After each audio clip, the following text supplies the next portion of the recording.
Hi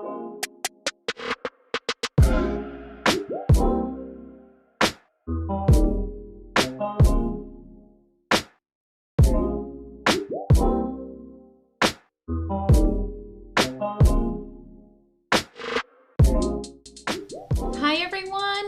Thank you for watching my channel. I am Michelle and I'm with Tumblers in the Making, and I apologize, I was MIA for a long while, but I was moving and unfortunately my crafts were taking up all the space, and so I needed to find a bigger space for all my crafts. And since I have two jobs, which one of them is my crafts, I actually saw this old drawer that I didn't want to throw away because it was in perfect condition. The only thing you can see is like the yellowing due to time. And so I wanted to do something with this. I just didn't know what. And I decided to go and give it a makeover. So I'm going to show you how to do this makeover. You guys can choose whatever fabric, because you will need fabric for this, and a flathead screwdriver if your drawers are locked in. So the flathead works perfectly underneath the drawers, the plastic drawers. And then once you remove the plastic drawers, I want you to give it a good wash because there's going to be dust and particles on it. You want it as clean as possible.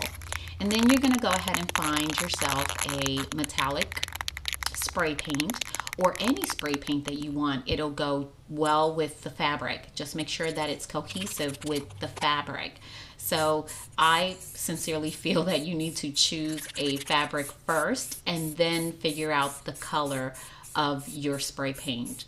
So once you're finished washing your whole entire plastic drawer, make sure it's fully dry. Any little wet spot, you'll see it immediately as soon as you spray paint it.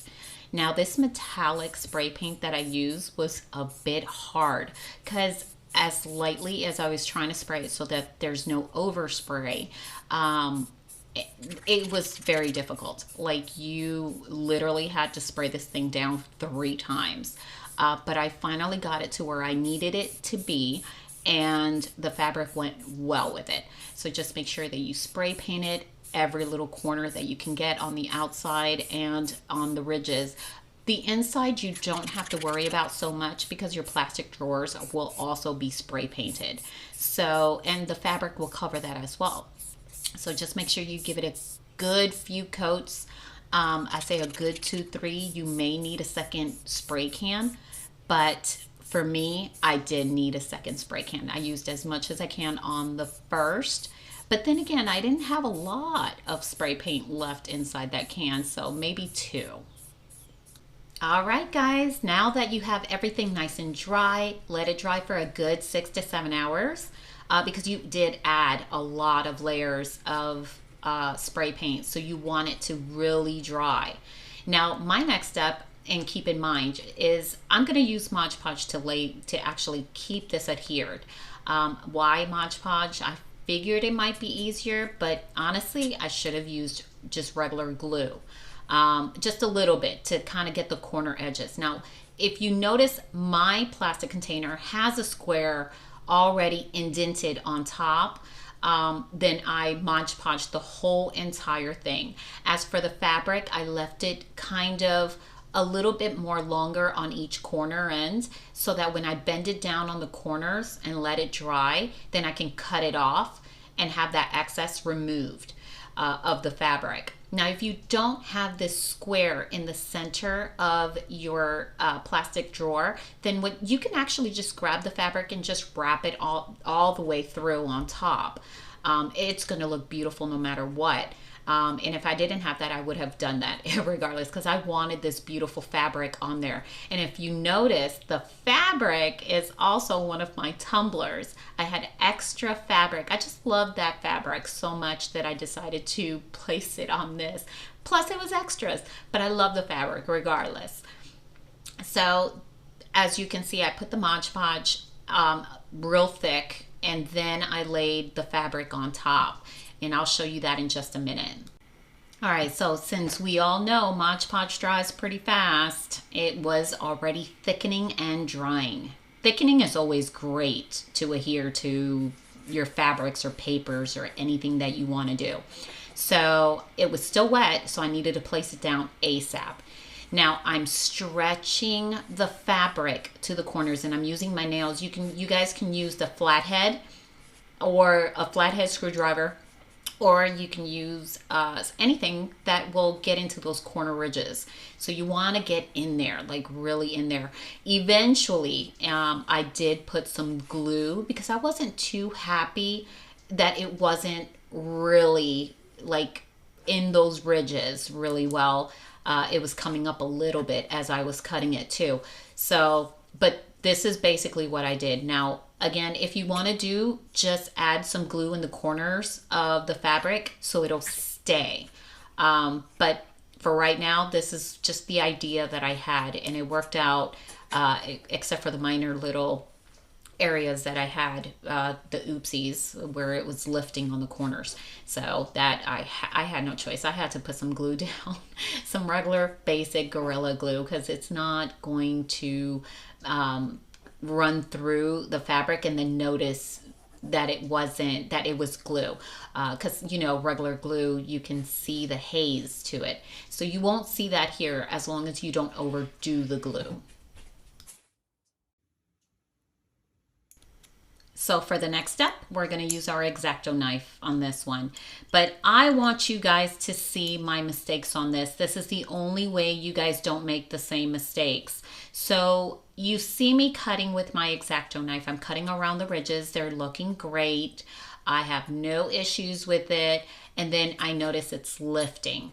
So you could do one or two things. Like I said before, you can use your crazy glue or Gorilla Glue and adhere it that way, or you can Mod Podge over the fabric as well, which I did later on anyways. I went ahead and added extra Mod Podge on the top of the fabric, so in case if I have anything wet sitting on top of the fabric, it's protecting that fabric and I don't have to worry about washing it or deep cleaning it.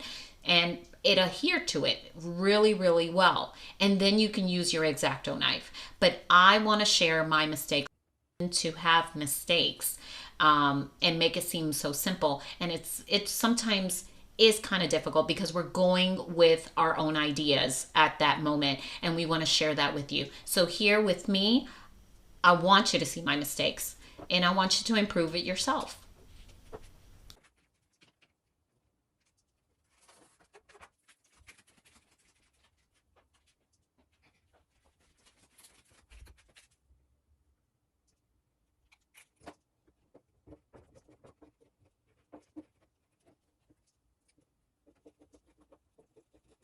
This was not easy. I was getting disappointed at this point. I felt so hopeless. I was like, oh my God, it's lifting. What am I doing wrong? What do I need to do to get it to kind of really get in there and stay there?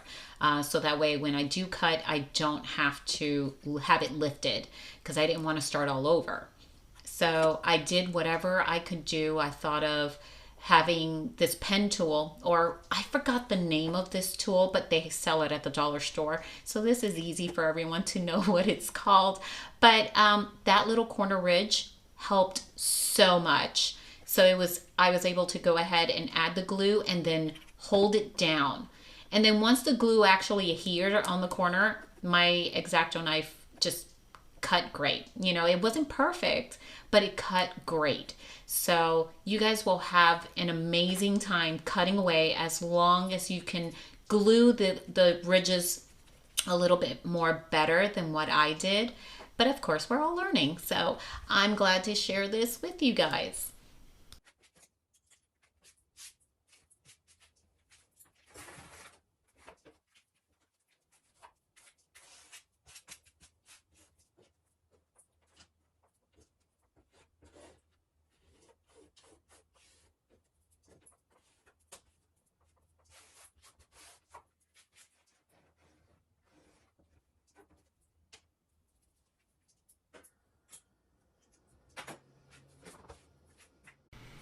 Okay, so for this next step, I don't want you to follow my tutorial on this video, okay? I'm just gonna show you bits and pieces of what I did. So I was masking this handle because I plan on spray painting texture spray paint in the front of the plastic drawer. But you don't need to do this. If your drawer is brand new and you want it to have a see-through look to it on the sides of this plastic drawer, it's fine. But and you want to go ahead and just paint the front, then mask it off, mask the sides. You want to cover up those sides. But if you have an old drawer like me where it's yellow, then yes, you want to spray paint the whole thing white before you mask it off.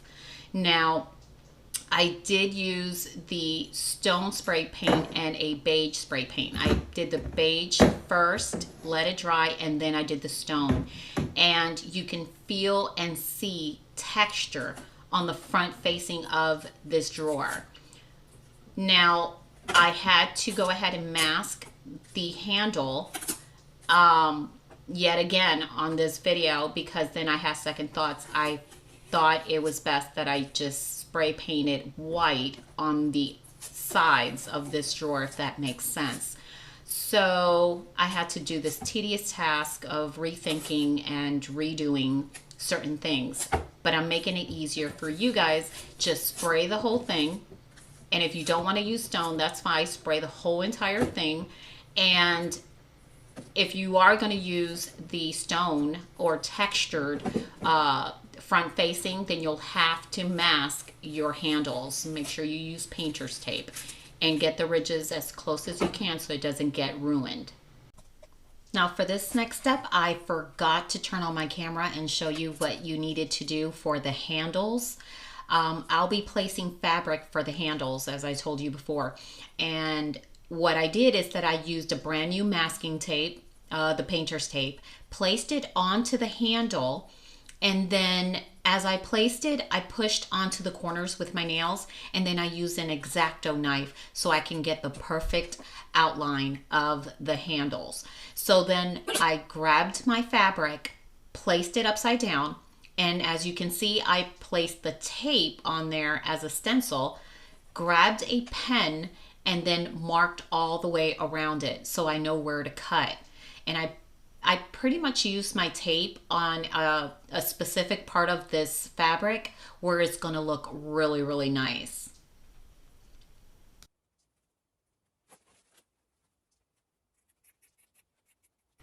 The fabric in all of this project was the easiest thing. So you guys will actually enjoy placing this on your handles and then lay it down with glue. And then the good thing about this is that all the handles are the same. So I just used the same tape over and over 5 times, since I have 5 drawers, onto different parts of the fabric and just reuse it that way.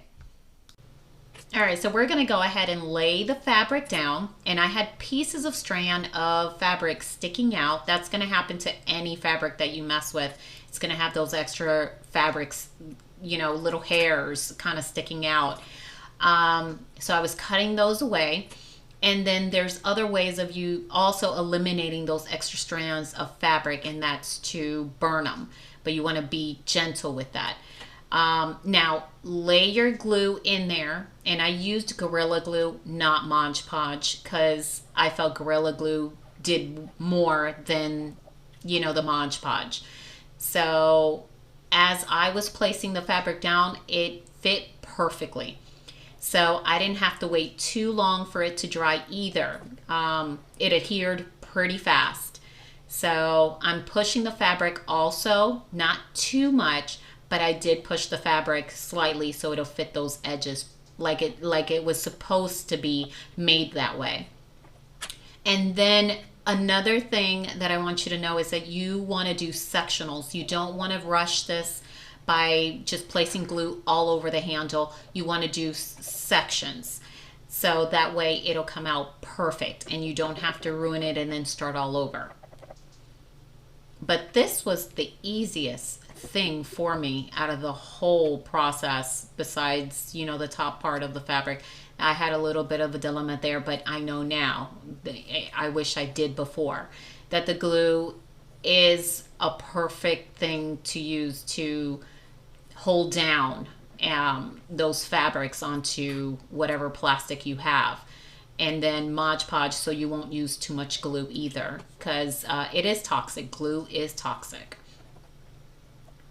All right, and then make sure you roll real good. I'm trying not to use my hands because it does seep through the glue, through the fabric, and you don't want to get your hands off full of sticky stuff. It just, oh, it's so hard to get rid of.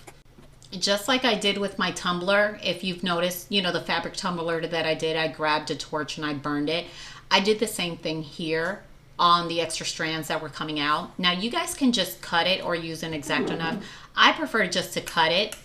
I prefer just to go ahead and burn it. It was easier for me. Plus the fabric is an old type of old antique feel. So the burning, you just want to do it lightly. You want to be careful. But I wanted to show you what I did. If you want to do the same thing, you may. If not, use scissors to cut or an X-Acto knife. But to me, this was the easiest and fastest way to get rid of those extra strands.